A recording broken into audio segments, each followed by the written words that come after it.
Assalamu alaikum and a warm welcome to all. I, Huria Hamid, student of AG's Public School Shulura, with my classmates Aisha, Taiba, Snowbar, and Abira. Today we are discussing a sacred and historic event in Islamic history, the revelation of the Quran. Over 1400 years ago, the words of Allah were sent down from heavens, forming what is today one of the most widely read and memorized books in the world. Let's start by understanding the context in which the Quran was revealed. Aisha, over to you. Thanks, Surya. The Quran was revealed to Prophet Muhammad, peace be upon him, in 7th century Arabia, during a time when the society was steeped in tribalism, idol worship, and social injustice. The Prophet Muhammad, peace be upon him, belonged to the Quraysh tribe in Makkah, and he was known as Al-Amin, the trustworthy. He often retreated to the cave of Hira near Makkah to meditate and reflect. At the age of 40, during the month of Ramadan, everything changed.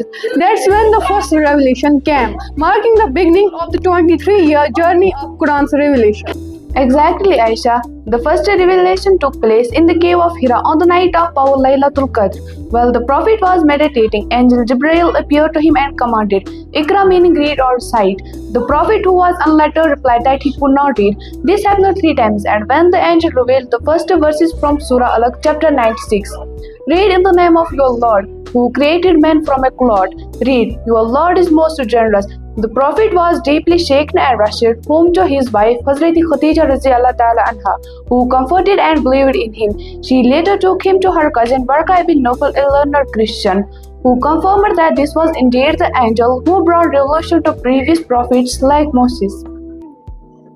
From then on, the Quran was revealed gradually over a period of 23 years, 13 years in Makkah and 10 years in Medina. Why gradually? To strengthen the Prophet, peace be upon him, heart and guide him through different situations, to address ongoing events, questions and issues as they arose, to make memorization easier for companions. Sometimes whole passage came and other times just a few verses. The angel Jibreel would deliver them exactly as Allah revealed them.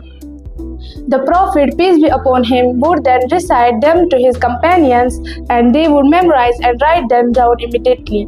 The tune of the Quran in Makkah focused on Tawheed, oneness of God, the afterlife and moral reform. In Medina, it also includes laws, social rules and community guidance. After the Prophet's death, the Quran was preserved both orally and written form. During the Caliphate of Abu Bakr radhiyallahu ta'ala anhu, a large number of memorizers called Hafiz were marched into a battle. So, the first compilation into a single manuscript was initiated. Later, during the Caliph of Usman radhiyallahu ta'ala anhu, the Quran was standardized into a single dialect, Quraysh, and multiple copies were distributed across the Islamic Empire to prevent disputes in pronunciation and wording. Today, the Quran remains unchanged since its revelation, memorized by millions around the world, recited in Arabic exactly as it was revealed, and translated into nearly every major language. Thank you all. What we have just discussed shows the miraculous nature of the Quran, not just the content, but in how it was revealed, preserved, and passed down.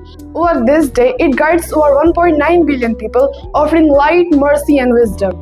As Muslims, understanding its journey helps us appreciate not just the message, but the divine process behind it. Thank you all for listening to our discussion on the revelation of the Quran. May we all continue to learn, reflect, and benefit from it.